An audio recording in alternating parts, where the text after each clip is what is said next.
उन्होंने कहा है कि राहुल जी ने नाम लेना बंद किया, ये एकदम गलत है। रोज रोज तो राहुल जी नाम ले रहे हैं, प्रधानमंत्री हैं, बड़े हैं, लेकिन मेरी सलाह ये है कि पहले मैनिफेस्टो को पढ़ ले। क्या चुनौती है, रोज रोज तो मैं मुद्दों पे ही बात करती हूँ। असदुद्दीन ओवैसी जी सीधा सीधा भाजपा के साथ काम कर रहे हैं। क्यों शर्मिंदा होंगी मैं अपने परिवार के बारे में? गर्व है मुझे अपने परिवार पे, गर्व है मुझे इंदिरा जी पे, जिन्होंने इस देश के लिए इतना कुछ किया। देखिए, ये लग रहा है कि मोदी जी भी मजबूर हो गए इन नामों को लेने पे, और जो उन्होंने कहा है कि राहुल जी ने नाम लेना बंद किया, ये एकदम गलत है। रोज रोज तो राहुल जी नाम ले रहे हैं, रोज रोज बात कर रहे हैं इसके बारे में।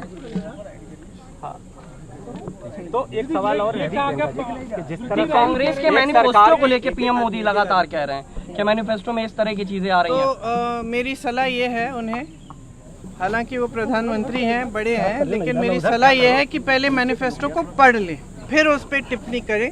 उन्होंने पढ़ा नहीं है, जो उनके मन में आता है वो कह देते कि इसमें लिखा है। ये सारी चीजें जिनकी बात ये कर रहे हैं वो लिखी नहीं है। और राहुल जी को और अखिलेश जी को शहजादे कह रहे हैं। दीदी स्मृति ईरानी कह रही है कि मैं चुनौती देती हूँ राहुल गांधी, प्रियंका गांधी को कि कोई भी खड़े हो जाए और हमारा प्रवक्ता खड़ा हो जाएगा, बीजेपी का मुद्दों पे बात करें। मुद्दों पे बात नहीं कर रहे हैं आप लोग। हम मुद्दे पे बात नहीं कर रहे हैं, लेकिन आप तो देख रहे हैं कि रोज रोज हम ही मुद्दों पे बात कर रहे हैं। वो लोग पता नहीं क्या क्या कह रहे हैं। और क्या चुनौती है, रोज रोज तो मैं मुद्दों पे ही बात करती हूँ।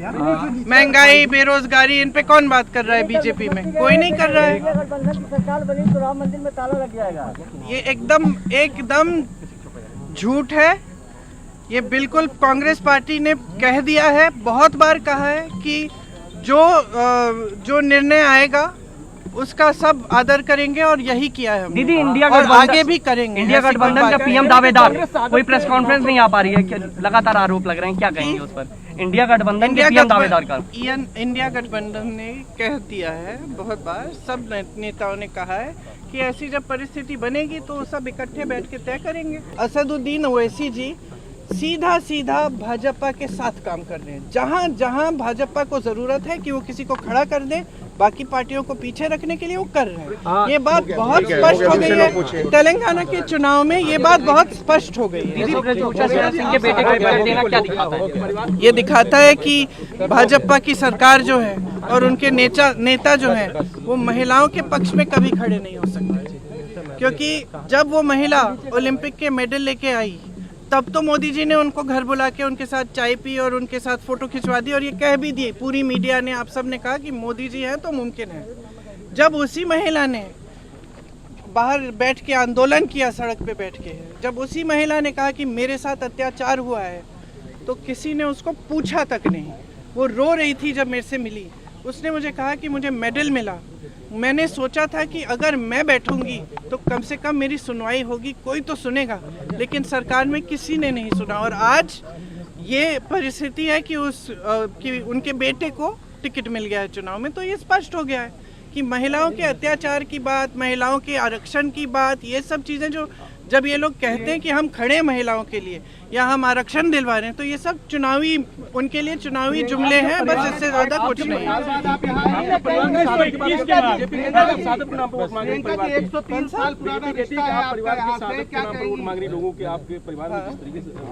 बीजेपी चाहती है कि मैं अपने परिवार के बारे में चुप हूँ या शर्मिंदा हो जाऊँ। क्यों शर्मिंदा होंगी मैं अपने परिवार के बारे में? गर्व है मुझे अपने परिवार पे, गर्व है मुझे इंदिरा जी पे, जिन्होंने इस देश के लिए इतना कुछ किया, जिन्होंने पाकिस्तान को तोड़कर बांग्लादेश बनाया। गर्व है मुझे इंदिरा जी पर कि उनकी शहादत हुई इस देश के लिए। राजीव जी के ऊपर गर्व है मुझे कि उनकी शहादत हुई। क्यों नहीं बोलूँगी? मैं क्या चुप रहूँ और इनको गालियाँ देने दूँ? और ये सुबह से शाम तक सिर्फ ये कहते हैं कि इंदिरा जी जैसी शहीद, राजीव जी जैसे शहीद देशद्रोही थे। मैं चुप रहूं? कैसे चुप रहूंगी? मेरी दादी थी, मेरे पिताजी थे, क्यों चुप रहूं? प्रियंका जी, 103 साल पहले नेहरू जी यहाँ आए थे, सैकड़ों किसानों की शहादत हुई थी। 103 साल पुराना रिश्ता हो गया है जी। आज आप कैसे देखती हैं 100 साल के रिश्ते को? देखिए, मैं बार बार ये अपने भाषणों में भी कहती हूँ कि बाहर से ऐसे लगता है, और आप लोग खूब इस बात को कहते हैं कि ये परिवारवाद है और गांधी परिवार है तो यहाँ पे कोई भी वोट दे देगा गांधी परिवार के नाम। आपने अभी कहा शहादत के नाम। मेरा तो इसका एकदम विपरीत मेरी सोच है।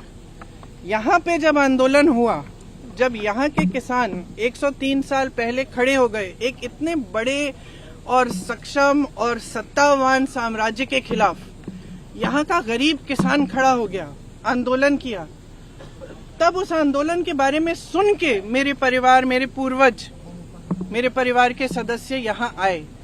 तो ऐसी बात नहीं थी कि शुरुआत मेरे परिवार के सदस्यों ने की, शुरुआत यहाँ की जनता की जागरूकता से हुई। यहाँ की जनता खींच के ले आई उन्हें यहाँ, और तब से ये रिश्ता शुरू हुआ और आज तक ये रिश्ता कायम है। मैं इस नजरिए से देखती हूँ कि एक प्रेम का और श्रद्धा का रिश्ता है दोनों तरफ से। हम भी श्रद्धा करते हैं यहाँ की पब्लिक का और पूरे देश की पब्लिक का। हमारे यही राजनीतिक असूल है, हमें यही सिखाया गया है, हमारी यही सभ्यता है कि जनता सर्वोपरि है।